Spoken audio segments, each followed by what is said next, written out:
aqui no canal de entrevistas IBHBC e vamos falar hoje sobre relacionamento de casal. Nós sabemos que muitas pessoas desejam ter um relacionamento longo, duradouro, um bom relacionamento, mas sabe que isso nem sempre acontece e às vezes os erros se repetem em novos relacionamentos. O que acontece? Por que esse tipo de problema acaba acontecendo? E para falar sobre esse assunto, nós recebemos aqui hoje o casal facilitador de constelações familiares, Décio e Vilma. Ele é médico, ela é enfermeira, casados há 24 anos e trabalhando juntos nessa abordagem há mais de 14 anos. Sejam bem-vindos. Muito obrigado. O que acontece? O que as pessoas esperam e não dá certo? Enfim, o que vocês têm a dizer sobre isso? Bom, esse é um tema muito importante, porque relacionamento de casal é, para muitos, uma coisa que todos nós desejamos como uma parte integrante da nossa felicidade. E há uma expectativa muito grande de que simplesmente o amor entre o homem e a mulher seja o suficiente para que esse relacionamento dê certo. Os noivos, quando sobem no altar, nunca imaginam que o amor entre eles não seja o bastante, né? Porém, aquilo que nós trabalhamos, que é uma abordagem capaz de ajudar as pessoas a encontrar uma solução nesse sentido, mostrou que além do amor, algo mais tem que existir para que esse relacionamento funcione bem. Até se você falou que num relacionamento não basta somente o amor, né? A gente está acostumado em vir na igreja, né, até que a morte o separe. E tudo está pautado ali no amor, porque tudo é flores, tudo é bonito. Mas não é só isso. Quais são esses outros elementos que ajudam a alicerçar um bom relacionamento? É verdade, né? Se fosse só o amor necessário para que os casais interagissem bem, então imaginemos, todos os noivos e noivas que se casam todos os dias no mundo teriam um essencial para que isso funcionasse bem. Mas essa não é a realidade que a gente observa. Atuam no relacionamento de casal coisas que vêm de outro lugar. Por exemplo, aquilo que cada um dos dois traz de sua família de origem, sua cultura. E muito daquilo que é plantado no coração dos filhos deriva da relação deles com os seus próprios pais. Então, também atuam nesse relacionamento coisas que vêm de relacionamentos anteriores, a experiência deles com os parceiros anteriores. E, sobretudo, a maneira como eles fazem um equilíbrio na relação entre si. Quando eu falo equilíbrio, eu estou falando de dar e receber. Então, se um, por exemplo, dá muito mais do que o outro, aquele que recebeu muito fica meio humilhado. E isso prejudica, então, o relacionamento. Tudo isso atua dentro do relacionamento de casal e pode, em cada caso, afetar esse relacionamento de uma maneira que impede o êxito, o sucesso e a felicidade do casal. Você falou aí sobre a questão dos pais, de relacionamento dos pais. Vilma, responde você. Como que esse tipo de enlace aí pode interferir na relação de hoje? Por exemplo, o que você presenciou dentro da sua casa, com seu pai, com a sua mãe ou com seus avós, o que isso pode levar para dentro do seu casamento ou do seu relacionamento, um comparativo que às vezes não pode dar certo?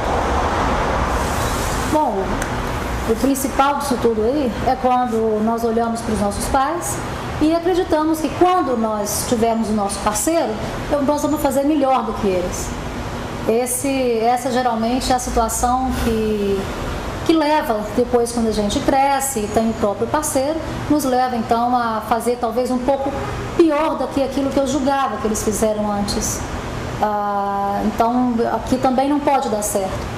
É uma forma que eu tenho talvez até de uma forma quase que o pessoal diz inconscientemente, né? Dizer para os meus pais: vocês fizeram certo, tá vendo? Eu também não estou aqui, também não está dando certo, vocês não são maus. Então aquilo que eu critiquei lá, aqui agora repete, e talvez um pouco pior. E aí entra já uma outra lei, que é a questão da ordem, né? Além do equilíbrio, tem também outra lei, que é a ordem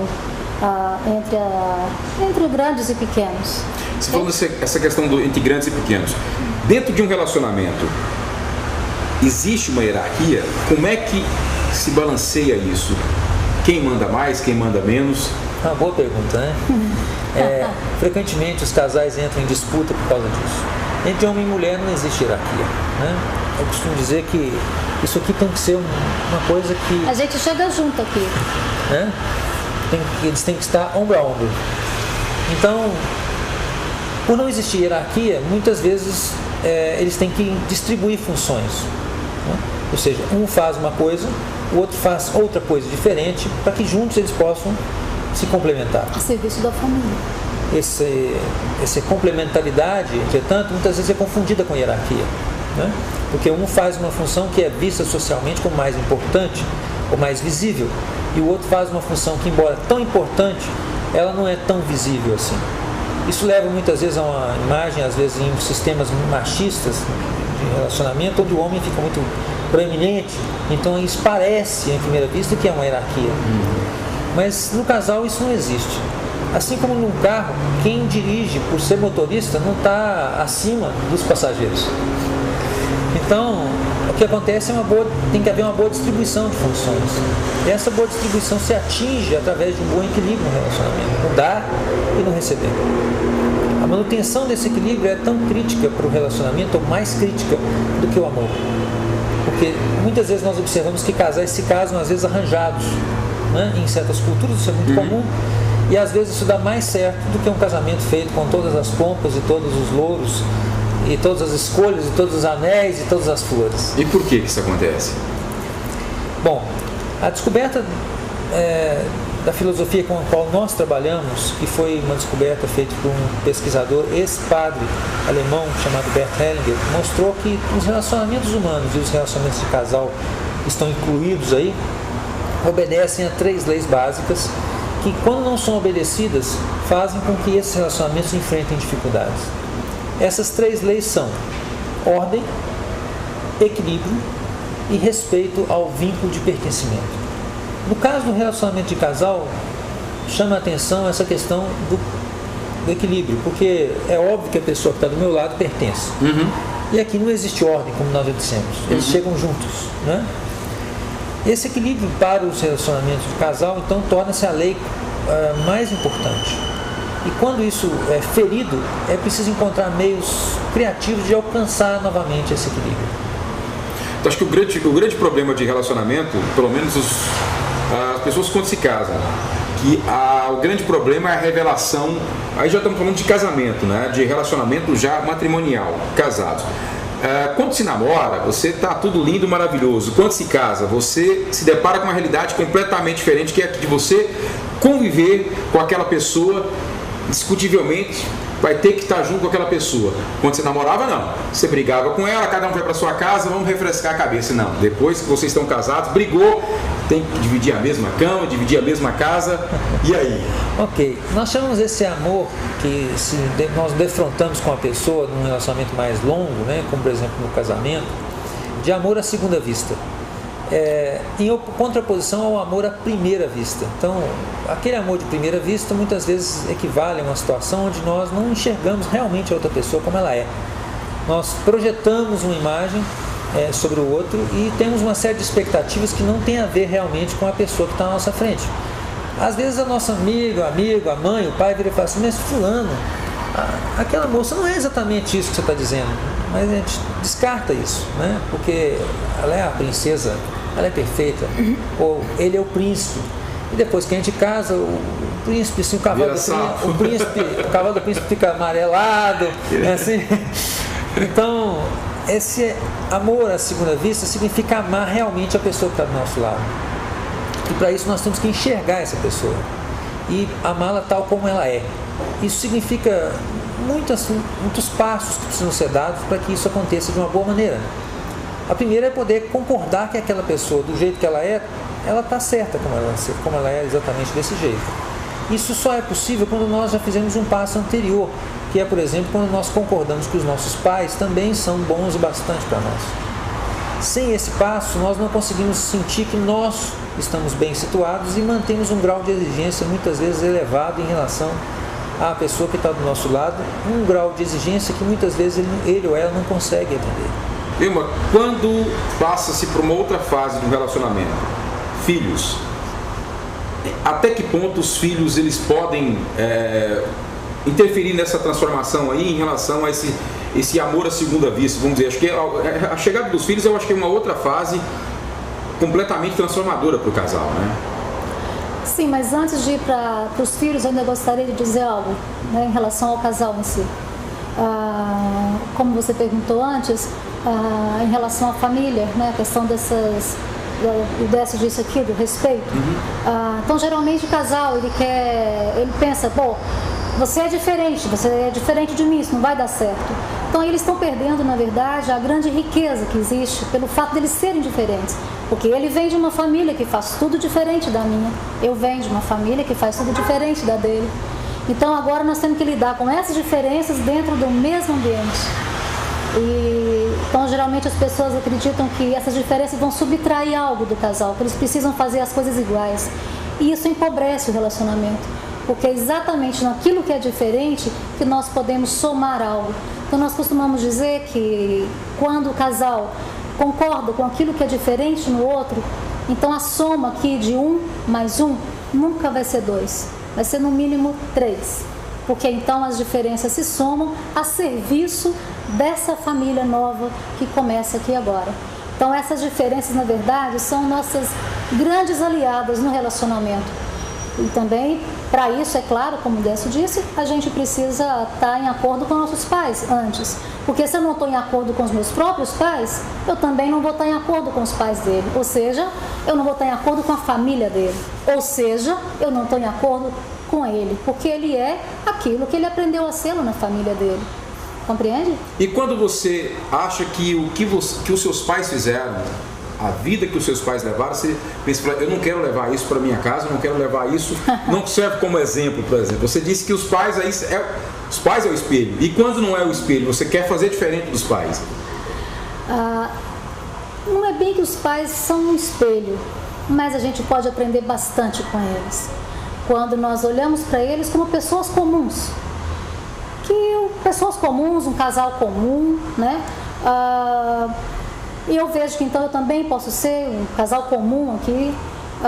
Se eu concordo com isso, como eu disse lá no início, a gente não precisa repetir aquilo que eles fizeram lá.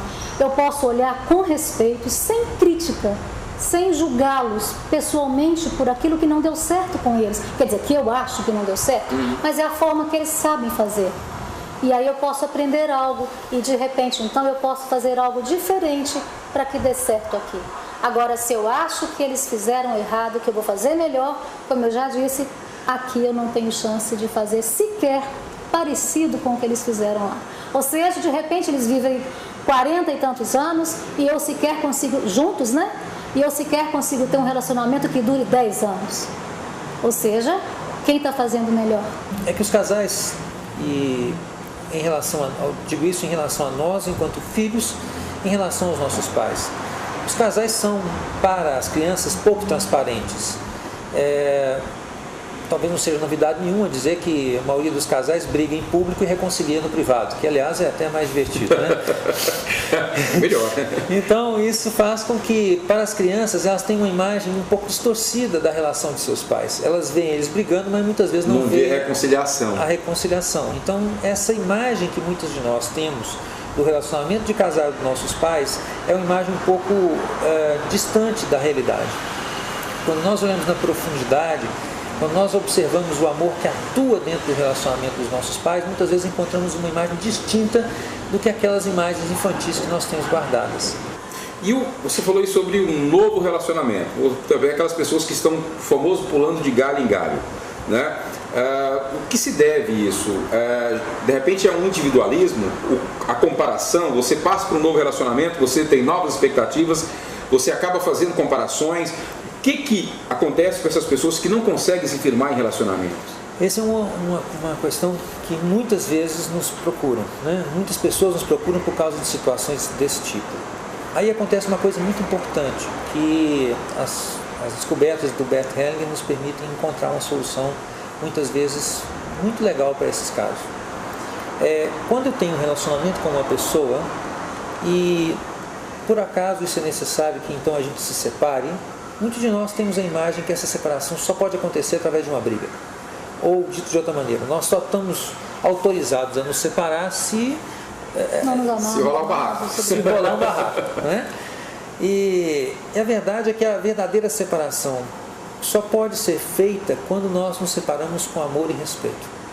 Então, quando alguém se separa sem amor e respeito do outro, O que acontece aí é que coisas que estão, ainda por serem resolvidas nesse relacionamento, são inconscientemente levadas para um novo relacionamento. E também o parceiro não fica livre para o próximo relacionamento. Ele ainda está preso aqui com coisas não resolvidas aqui. Ele realmente não se separou de verdade com amor.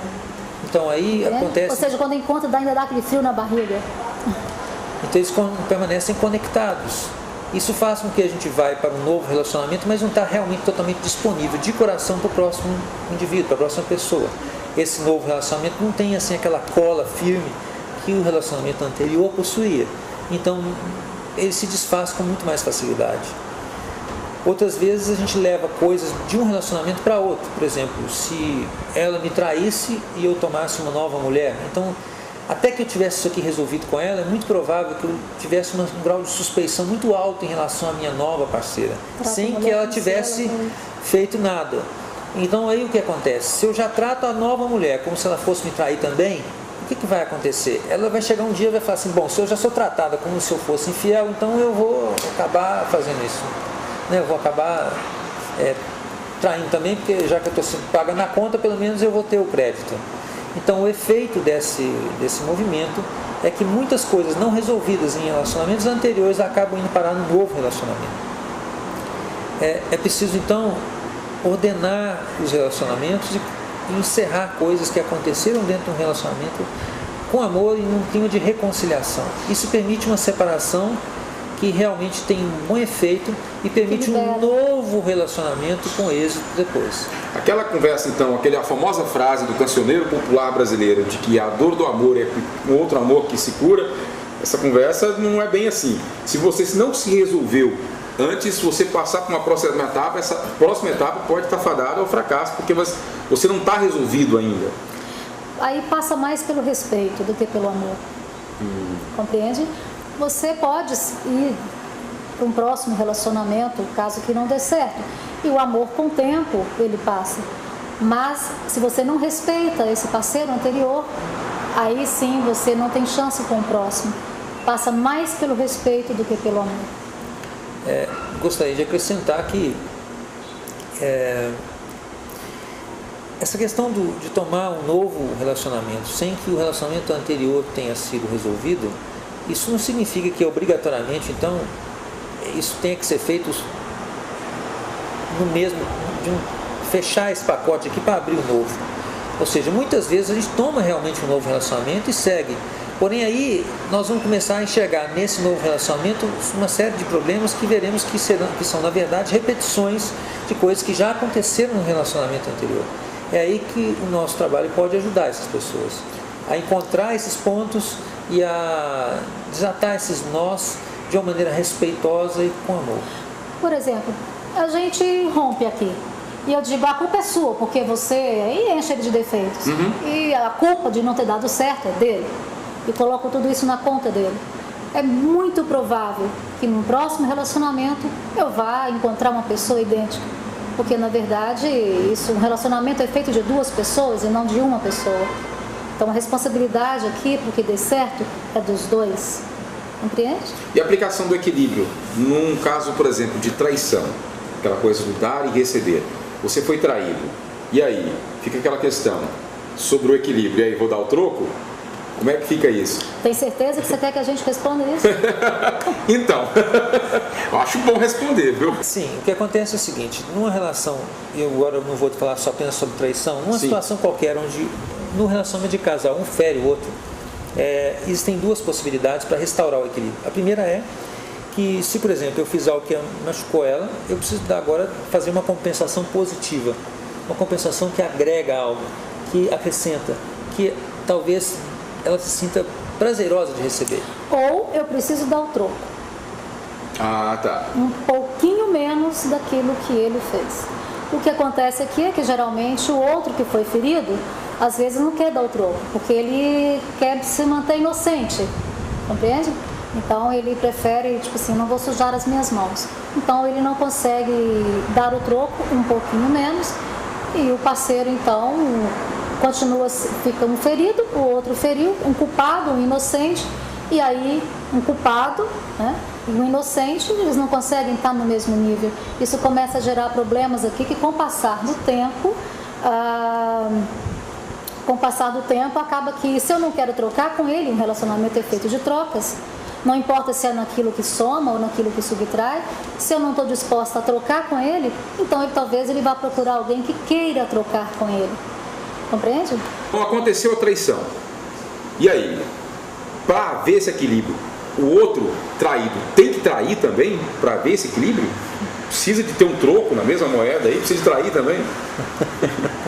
Essa é uma situação que deixa muitas pessoas em pânico quando a gente fala em equilíbrio e troco nesse caso, né?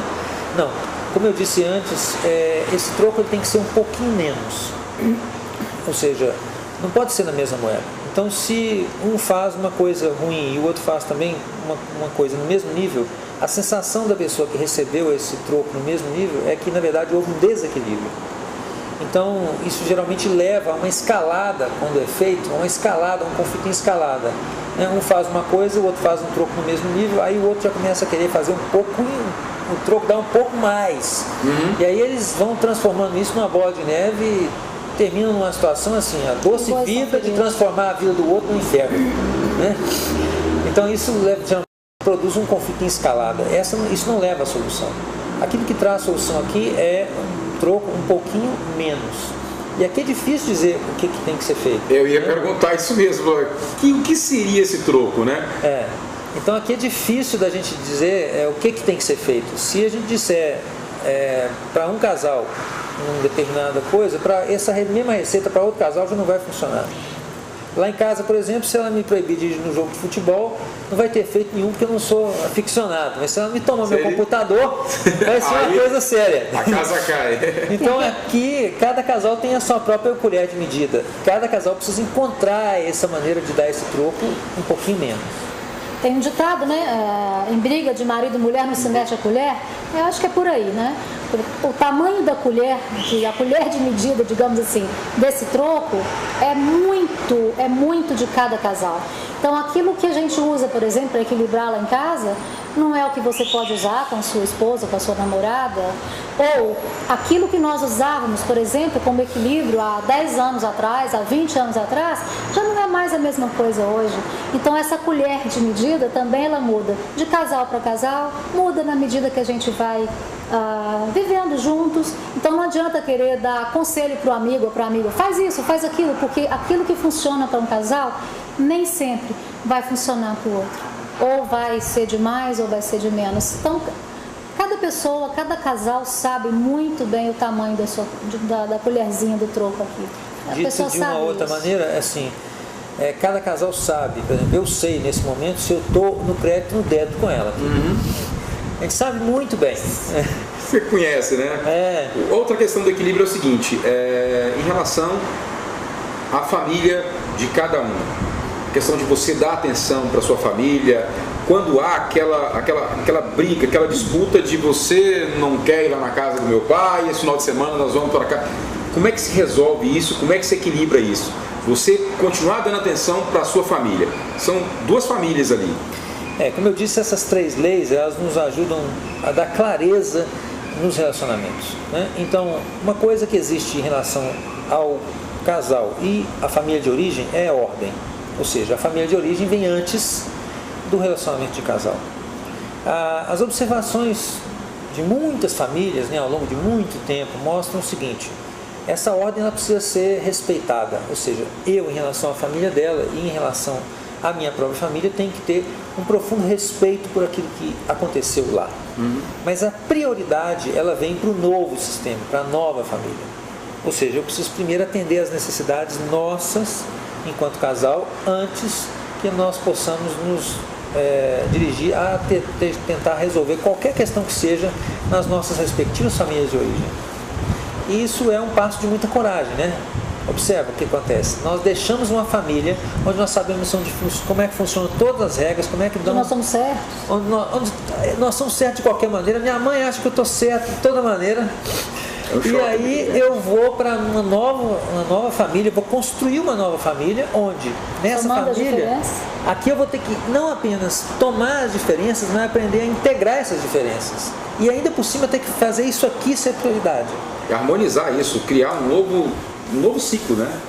Então, quando isso não é mantido dessa forma, por exemplo, quando um parceiro quer dar atenção ou quer ocupar-se das questões da sua família de origem antes de resolver as suas questões aqui, isso geralmente produz um desequilíbrio e ameaça a estabilidade do relacionamento de casal. Quando você fala harmonizar, me vem os filhos, porque é melhor que a gente aprenda a interagir, a amar as diferenças aqui, porque quando chega um filho, ele não é quadrado nem redondo, ele é triangular. Ou seja, ele é uma mistura dos dois. E aí, agora eu vou ter que lidar com aquilo que eu criticava, que eu acho que não é legal no parceiro, meu filho faz igual. E aí? Eu não posso trocar de filho. Eu queria demais agradecer a participação de vocês e nós ficamos por aqui. Até a próxima entrevista. Tchau, tchau.